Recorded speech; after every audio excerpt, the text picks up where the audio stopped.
안녕하세요. 스포일러입니다. 자, 오늘 영상은 스포일러 1강 첫 번째 시간으로 지수법칙에 대해서 배워보도록 하겠습니다.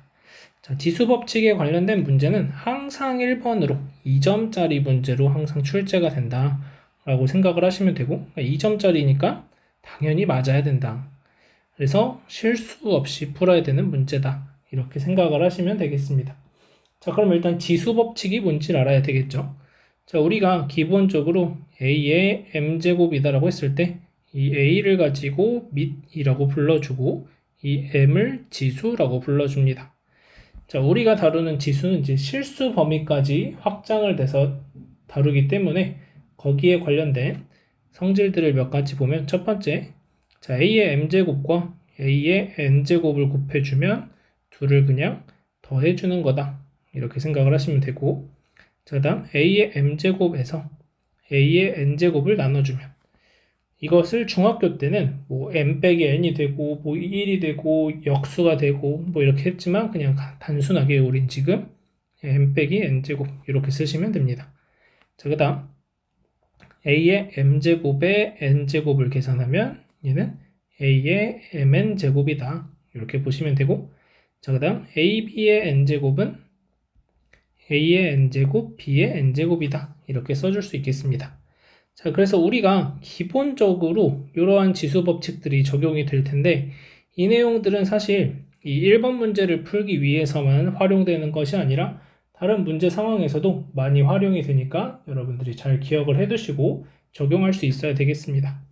자, 그 다음 이제 몇 가지 더 좀 보자면, 자, a의 0제곱, 모든 수의 0제곱은 1이다, 이렇게 생각을 하시면 되고, 자, 그 다음 a의 마이너스 1제곱은 a분의 1이다. 그래서 마이너스 1제곱이라는 것은 역수를 취해주는 거구나, 이렇게 생각을 하시면 되고, 자, m제곱은 a의 n제곱, 자, 얘는 a의 n분의 n제곱이다, 이렇게 표현을 해줄 수 있겠습니다. 그래서 여러분들이 이러한 성질들을 가지고 이 1번 문제를 하나씩 해결해 나가시면 됩니다. 자, 그러면 기출문제들을 보면서 이 내용들이 어떻게 적용되는지를 한번 살펴보도록 하겠습니다. 자, 22학년도 6월 모의평가 1번 문제였고, 자, 확통 미적분 기하에서의 각각 정답률입니다. 92%, 96%, 96%. 그러니까 당연히 맞아야 된다, 이렇게 보시면 되고, 자, 지금 보시면 이 문제에서는 a의 m제곱과 a의 n제곱, 지금 보시면 밑이 2로 똑같다는 것을 확인할 수 있고, a의 m제곱이라고 했을 때 m이 루트 3인 거고 n이 2 마이너스 루트 3인 상황인 거죠. 그래서 얘네 둘을 어떻게 한다? m과 n을 더해준다. 그렇게 해서 계산을 해주시면 정답이 나오게 되겠죠. 자, 그래서 여기에서는 둘이 곱해서 지수끼리 더해주면 되는구나, 이 내용을 살펴보는 문제였고, 자, 22학년도 9월 모의평가 문제도 보시면은, 자, 확통 미적 기하 순으로 다음과 같은 정답률이 나왔고, 자, 이 문제를 해결하기 위해서는 우리가 몇 가지 사실들을 좀 판단을 해야 되는데, 자, 먼저 4제곱근 3이라는 게 적혀 있으니까 얘는 4의 3의 4분의 1제곱이구나, 이걸 쓸 수 있어야 된다는 거죠. 그래서 아까 m제곱근 a의 n제곱은 a의 n분의 n제곱이 된다. 자, 이걸 쓸 수 있어야 되고, 자, 그 다음 또 지금 분수 형태로 적혀 있다는 걸 보시면 a의 마이너스 1제곱은 a분의 1이다 라는 거죠. 그러면 우리가 지금 얘를 a라고 한다면 a의 마이너스 1제곱이라고 쓰는 상황이 되는 거죠. 근데 지금 a가 뭐냐면 4제곱근 4의 4제곱근 3이라는 거죠. 요거의 마이너스 1제곱. 자, 그럼 얘는 이 안쪽은 3의 4분의 1제곱이고 이거의 마이너스 1제곱이다, 이렇게 되는 거죠. 그래서 3의 마이너스 4분의 1제곱이다. 그럼 여기에서 또 하나 사용된 내용은 뭐냐면 a의 m제곱의 n제곱은 a의 mn제곱이 된다. 그래서 이 문제 같은 경우에는 얘가 사용됐고 얘가 사용됐고 얘가 사용된 상황이죠. 그러다 보니까 간단하게 계산을 할 수 있었던 이 문제와는 달리 지금 정답률이 많이 떨어지는 상황이다, 이렇게 보시면 되겠습니다. 자, 그래서 사실 이 과정들은 지금 이렇게 표현한 이 과정이 연습을 많이 하셔서 그냥 보자마자 바로 이렇게 바꿔주실 수 있으면 되는데, 어렵다면은 제가 지금 한 단계를 좀 거쳐서 여러분들이 표현을 하시면 될 것 같습니다.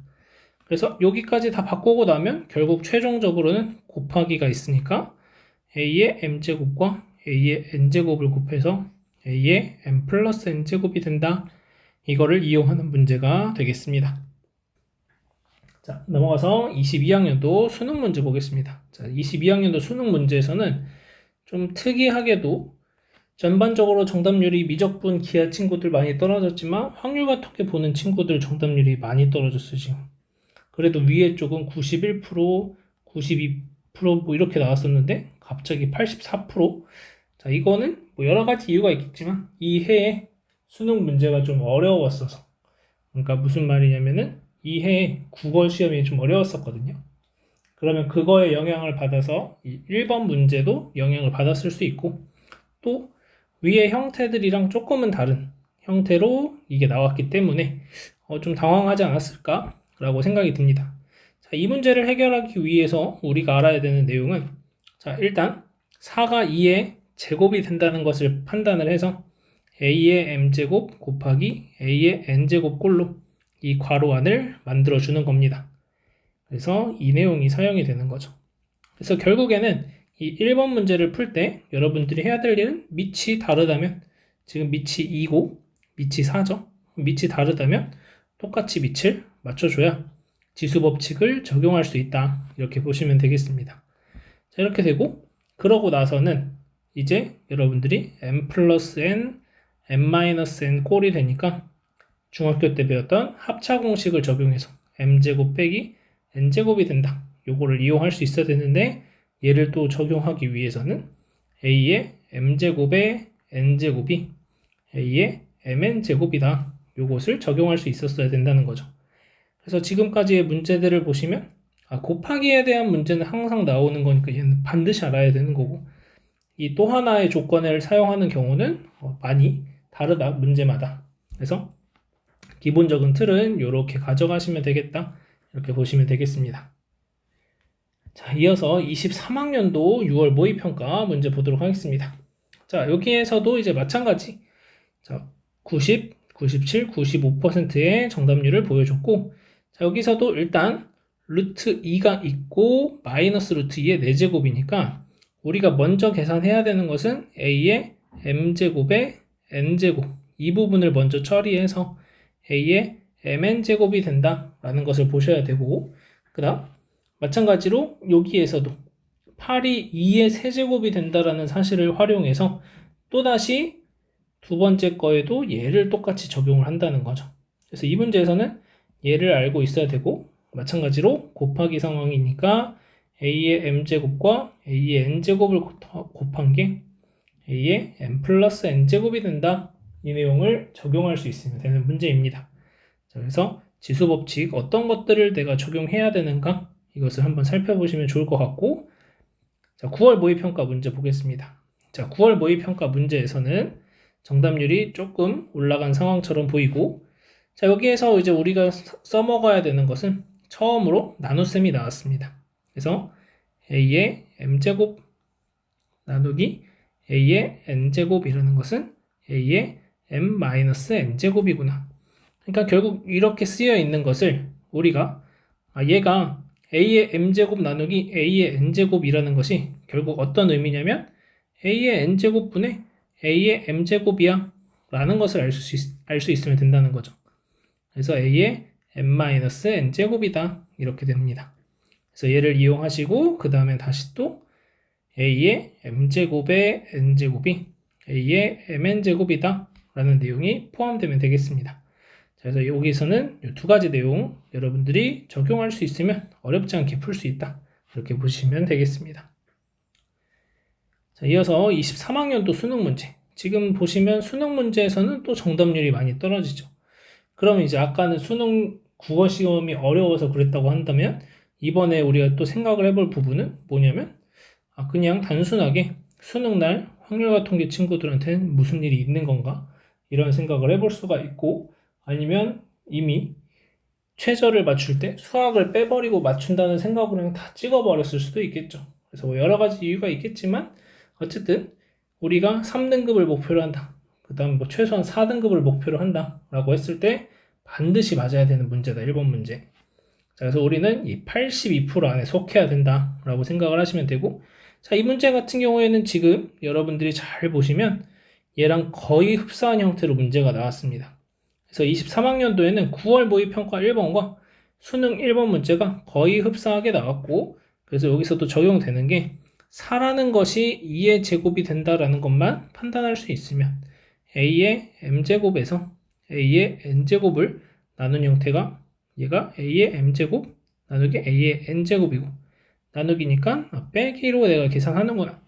그리고 a의 m제곱의 n제곱이 a의 mn제곱이다. 이 정도 내용까지 포함이 돼서 문제를 해결할 수 있다 라고 보시면 되겠습니다. 자, 올해 6월 모의평가 1번 보겠습니다. 자, 올해 6월 모의평가 1번 문제 보시면은 다음에 조건들이 주어져 있는데, 자, 이 문제를 해결하기 위해서 우리가 알아야 되는 내용들을 살펴보시면 m제곱근 a의 n제곱이다 라고 하면 a의 n분의 n제곱이다. 요게 들어가고, 그 다음 a의 m제곱의 n제곱은 a의 mn제곱이다. 요 부분이 또 들어가고, 마지막으로는 오랜만에 a의 m제곱과 a의 n제곱을 곱하면 a의 n 플러스 n제곱이다. 요 부분이 사용되는 문제다라고 보시면 되겠습니다. 자, 그래서 또한 계속해서 지수법칙이 어떻게 적용되고 있는지 여러분들이 잘 관찰하시면 좋을 것 같고, 마지막 가장 최근에 봤던 9월 모의평가 1번 문제 보겠습니다. 자, 9월 모의평가 1번 문제 같은 경우에는 지금까지 만약 예를 들어서 1 플러스 루트 5가 있다. 그러면 이 1 마이너스 루트 5를 나눗셈을 통해서 찾아냈던 과정들입니다. 그래서 여기서도 2의 제곱이고 2의 루트 2제곱이니까 괄호 안에가 2의 2 마이너스 루트 2. 그래서 2 플러스 루트 2제곱. 이렇게 계산이 되는 거고, 여기서도 마찬가지 얘를 계산해 주시면 2의 루트 3 마이너스 1제곱. 이렇게 된다는 거죠. 그래서 합차 공식을 사용할 수 있게 이렇게 꼴을 만들어 줬는데, 지금 문제에서는 꼴을 만들어 줬는데 3의 1 마이너스 루트 5의 1 플러스 루트 5제곱 이게 아니라 그냥 곱하기 계산이라는 거죠.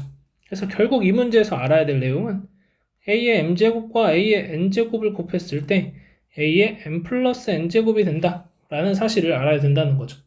그래서 지금 보시면 제가 이 문제를 풀기 위해서 사용되는 내용이 뭐가 있냐라고 봤을 때 얘는 딱 한 가지, 이 내용만 알면 됩니다. 하나. 자, 여기서는 얘도 알아야 되고 얘도 알아야 되고 얘도 알아야 되고 세 가지를 알아야 되는 상황이고, 자, 여기서는 얘를 알아야 되고 얘를 알아야 되는 거죠. 두 가지. 자, 여기서도 두 가지. 자, 여기서도 두 가지. 여기서도 두 가지. 계속해서 보시면 여기는 좀 많죠. 네 가지 정도, 세 가지 정도. 그 다음 여기는 한 가지. 그래서 22학년도 6월 모의평가 이후에 거의 처음으로 하나의 지수법칙을 적용하는 문제가 나왔었다라고 보시면 되겠고, 지금 현재 수능 문제가 얼마나 쉽게 아니면 얼마나 어렵게 나올지 아무도 예상할 수 없지만 전반적으로 킬러 문항을 없앤다라고 했으니까 이 1번 문제에서도 우리가 쉽게 더 풀 수 있는 문제를 주지 않을까.